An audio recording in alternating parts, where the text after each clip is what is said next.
Alright, so here's my sides. My blocks are in. My linings are on. My coat linings. So I'm going to sand this to clean up any glue ooze. I've got a little here.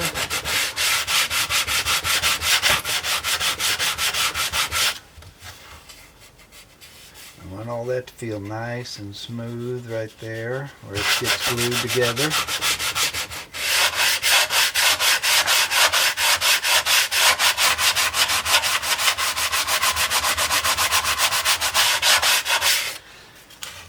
Again, as I mentioned before, you'll see a lot of people put their radius dishes on this with sandpaper and sand so they get the contour that's supposed to match the top of this. I don't think it's worth doing. Whenever I glue my tops and backs on and I look at this joint, they're always tight. So I can't believe that I'm doing any damage there. I doubt Martin and Gibson did it back in the day. That's kind of one of those new things that's been in vogue for the last, I don't know, 10, 12 years. But do what you like there. I don't think it's a big deal. But when I do sand, I always put a little bit of I'm breaking this edge a little bit more, just for whatever. But I'm not worried about putting my radius dish on here and doing all that. But that, choose your battles. Find out what you think. This is just my opinion, and I'm just a dumb guy here. I certainly don't know as much. There's a lot of people that know a heck of a lot more about this than I do.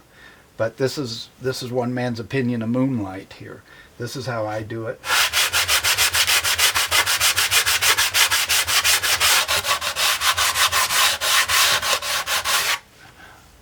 I don't know if you can notice. I'll tell you one other thing I did here on this top. You might notice that there's some different coloration and a little bit different step on this. Whenever you got your curved linings, you always end up with short pieces. I don't mind using those up, particularly on the top, which nobody ever sees. On the back, I like to use the same curved linings all the way around because you can see in the sound hole. But on your top where you can't see it, it's just a glue surface. I don't think it makes any difference. It's not an aesthetic issue. So I use up my small pieces. Don't be afraid to do that. I can't imagine that it hurts anything because this is just a shelf to glue onto. And in the end, nobody's going to know the difference unless they put a mirror in there and are examining it. They'll notice that. But that's why you'll see a little bit different coloration here on some of this. So go around and feel. So, I don't know if you remember these little flags. Again, I showed this earlier in the other video, but you'll see it again here. These are cut out of brass. I had some out of wood. You could make them out of plastic. I wrap them with masking tape so they fit in the slots nice. And so because I put these flags right in my center on my joint of my mold, that certainly is a center point. And now, if you remember, we put a little, I don't know if you can see that, but the saw, I just took my bandsaw and put a little kerf in there and at this end. So now when I put this on here, I can line up my centers really nicely with these flags. So there you go. Now that I want to, once I have those, and that really holds that in a nice spot, I can go around and feel that I've got what my overhang is here and compare one side to the other, and those all feel good there.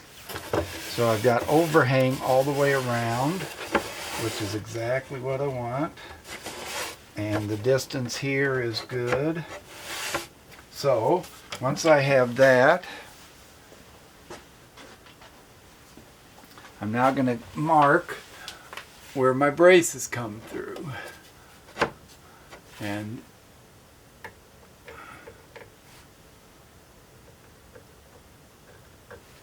so this ladder brace and this X brace come out at the same point, and this bottom X comes out down here.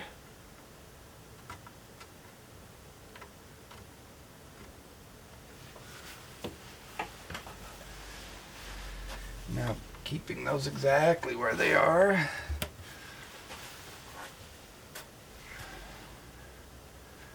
Turn this, mark this guy. Again, I'm marking it on the outside wall because that's what I can see and have access to here.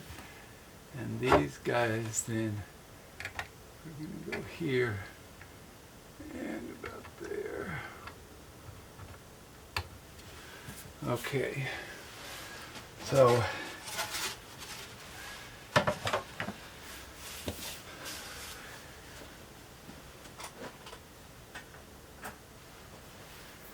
now I'm going to take this line and make a little mark here, and that other one, and this line, and make a mark here. I know it's going to go that way, and this one, not a full mark yet because I'm going to put a straight edge to show the straight line on these marks. But here I'm going to put a mark. I know that's going to go straight, and that's going to go that way. And this guy, I want to put that on this outside one here. So from this mark, which is my X that goes this way, I'm going to draw a straight line here, put a line there to that outside mark on this side. Now I hold that on there, and at this point I can draw roughly the angle at which this is cutting through my side. Here, this one just goes straight across, we know, because that's this straight ladder brace. So this line's just going to be straight here and straight here. So all of this gets taken out.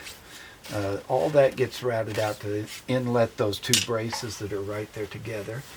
And then finally, we're going to make a line from this outside edge to this outside edge of this X. So if this is on there, that's actually this X, and I'm doing that outside edge. I don't know if you saw that or not. I never fancied myself a videographer here, people.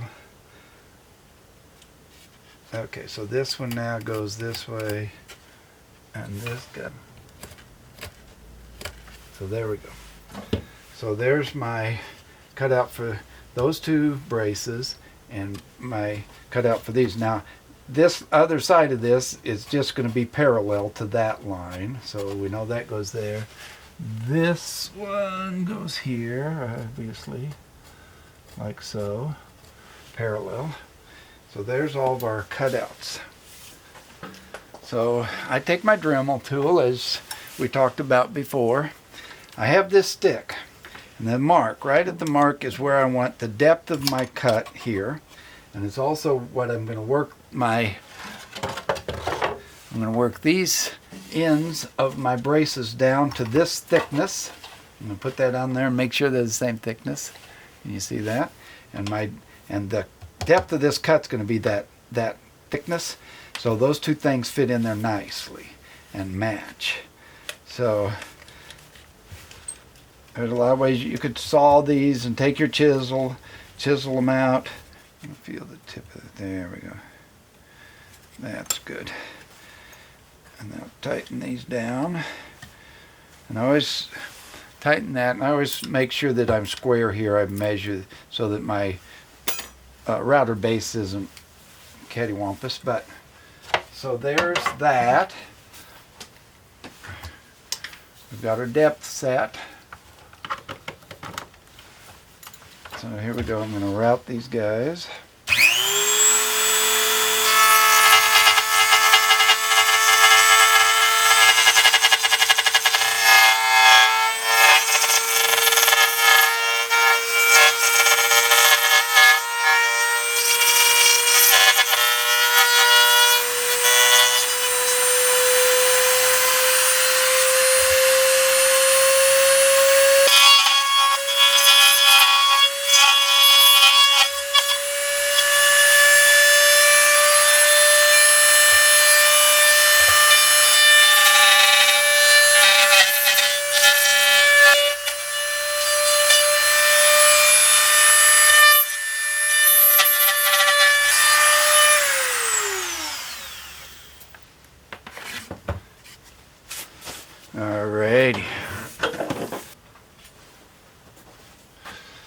Okay, I'm sure some of you are saying, hey, doofus, that's a spiral down cut bit you had on your Dremel, and yes it is, and you're not supposed to drag that through like this, but for no deeper than it is and no longer than it takes, I do it. I won't tell if you don't tell. So now I come back with this file, and when I'm doing this I put a little bit of an angle that way, just because assuming the brace comes in a little bit at an angle, just to clean those up. Like so.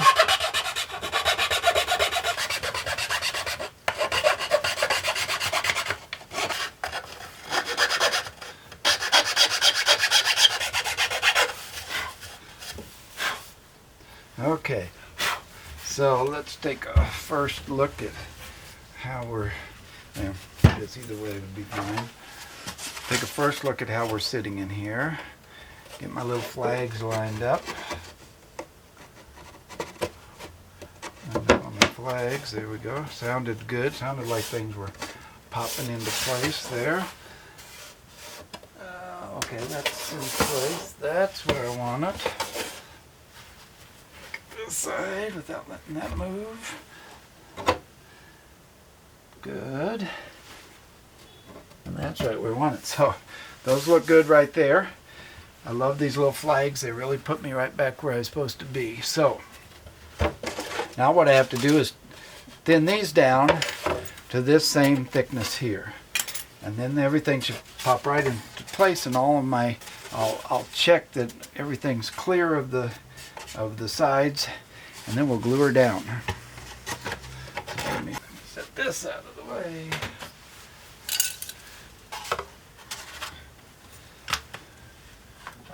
So here we go. So I want to take this down, and I want to come back a ways.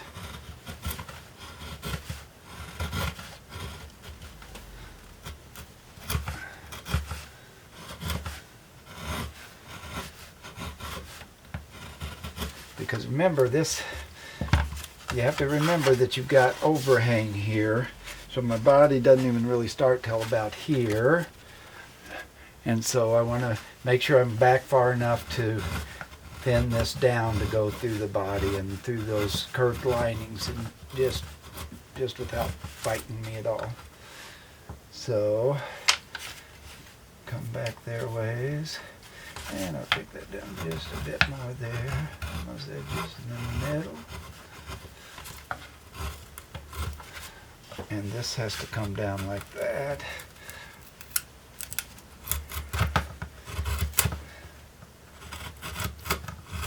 There we go.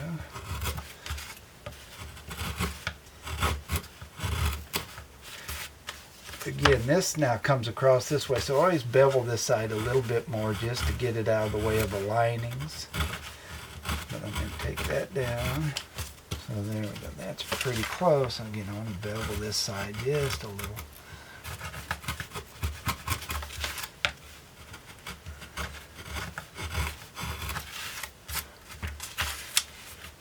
There we go. That was pretty good. Sand that a bit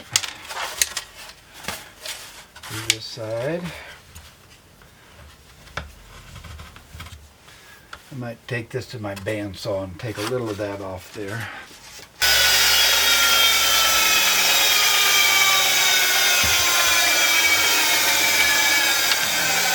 Oh, that looks good.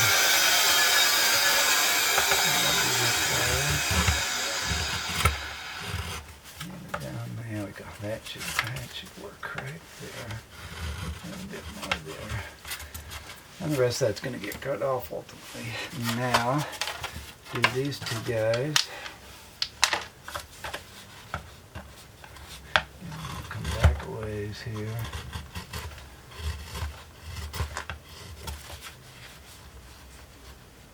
Good. That's all good. And this one. Oh, all right, in my grain.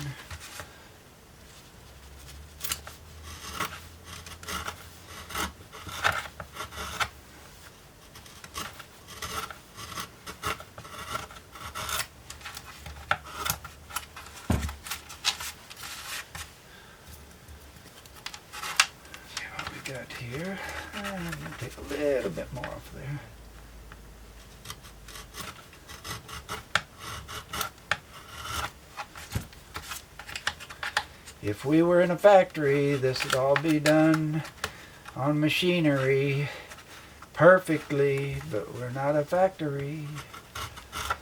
We're just dumb guys trying to have fun. That's all we're doing here. We're just having fun. And if you're not having fun, find another hobby.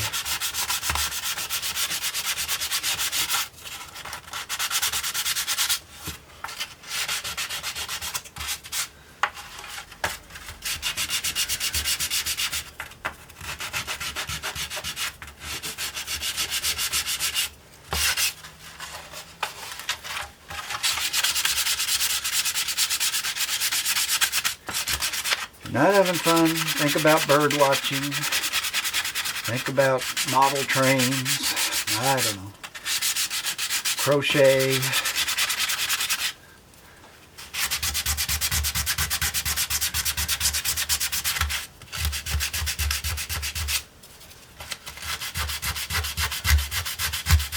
jewelry making, that should be fun.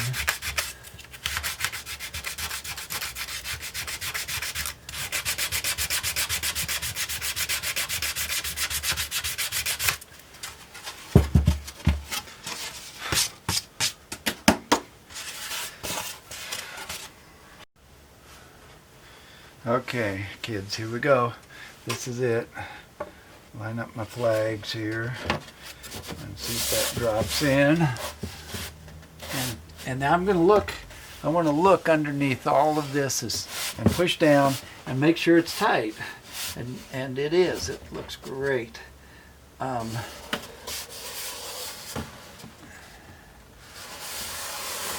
So I know I'm going to have a good glue joint all the way around there, like that. So this guy's ready to get glued down, and there you go. I'm going to obviously leave these in. I like that they're holding my sides where I want them to be. So I think we're ready. Everything looks good. This is all smooth around here. I got all my glue ooze drops off, and I got all my marks to line me up. Everything's down to where I want it to be. So here we go. Actually, one more thing I want to look at. I'm going to take a look here.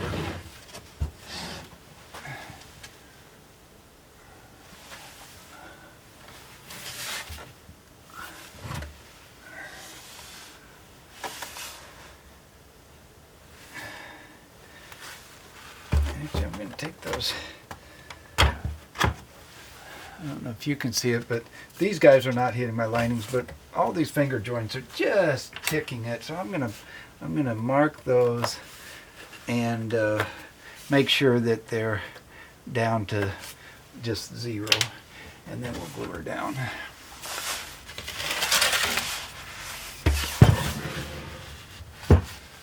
So you know, not much there, but it might have held me up a little bit. Those guys are right on that edge. So I'm over here. I'm just going to take these down.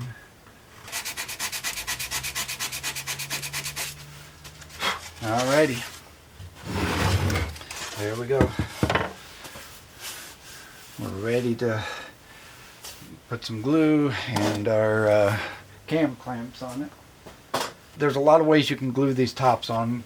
Guys will use ropes, and you'll see all sorts of things on the internet. But I'm just using my cam clamps with some cauls. So here we go. Good old tight bond.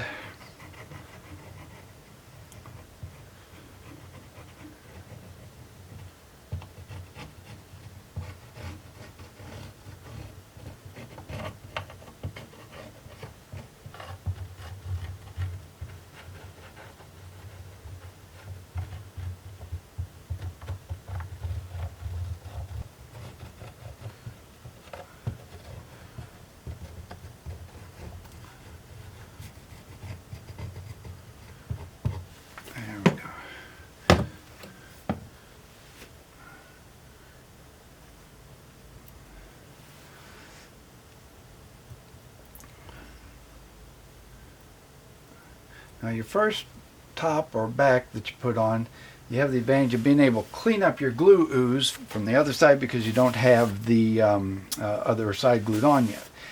So there's an advantage to gluing the back on first so that you can clean it up and it looks really nice and clean because you're going to see the back through the sound hole.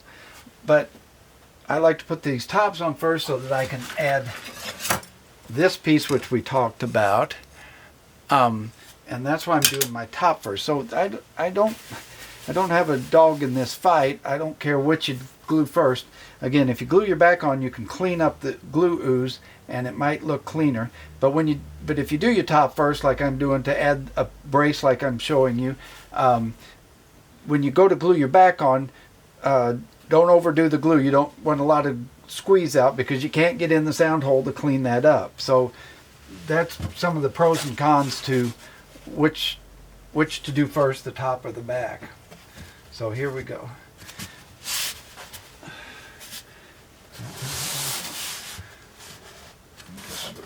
There we go. That's good.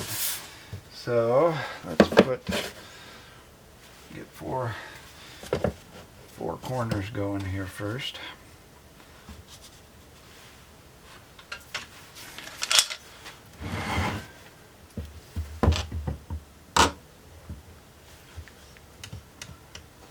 Getting everything set here.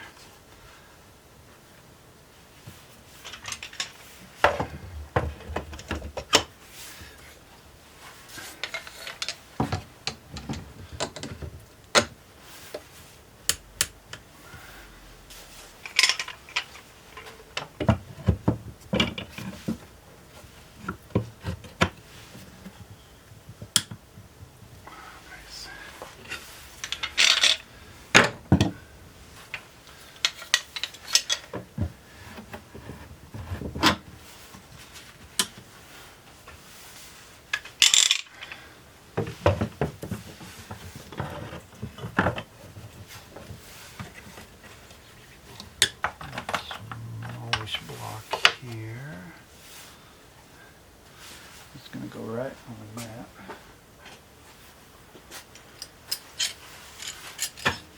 Go right on the end block.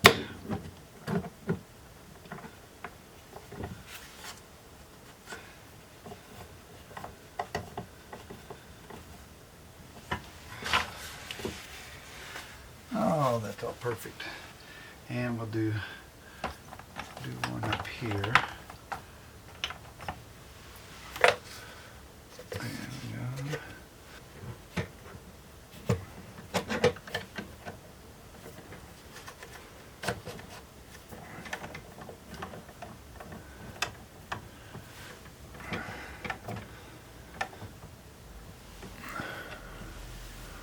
There we go.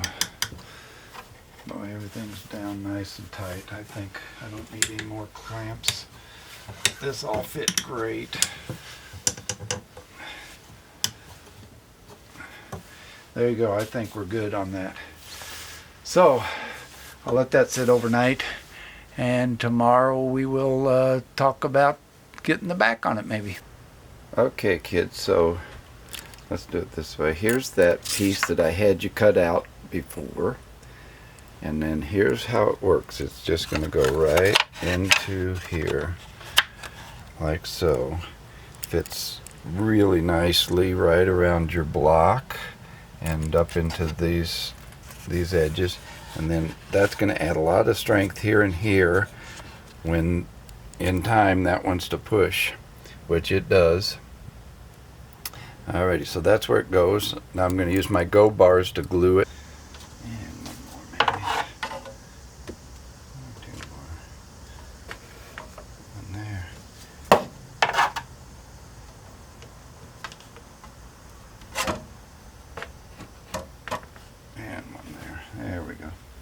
That ought to hold it down. So I'll let that dry. Then we'll put our little bracing pieces in here, and then we're going to be ready to put the back on. Okay, kids, if you like and use or find these videos interesting, educational, informative, or maybe just entertaining because you're up late at night, we'd love to have you support us. There's a few ways you can do that. One is click the subscribe button below. That helps YouTube know what we're doing and that we're serious about this. Also, you can hit that bell icon, which tells you when the next videos are coming out. We're gonna try and get at least one out a week now that we're up and running here. Also, a good way to support us is become a patron over at our Patreon account, and again, there's a link below for that. Patreon's a cool way that you can sign up and give, you know, $5 a month or $10 or whatever you feel is worth it. If you're using these videos to actually build a guitar and find it interesting and fun, please support us through Patreon. That's you know, I wish I could do this completely for free, but it takes money and time away from my other regular job. So, you know, it's a big undertaking, and any support you could send this way is great. So, you know, it's all been very fun so far for me, and I hope you guys are having fun at this as well, and we greatly appreciate all your support, so thanks.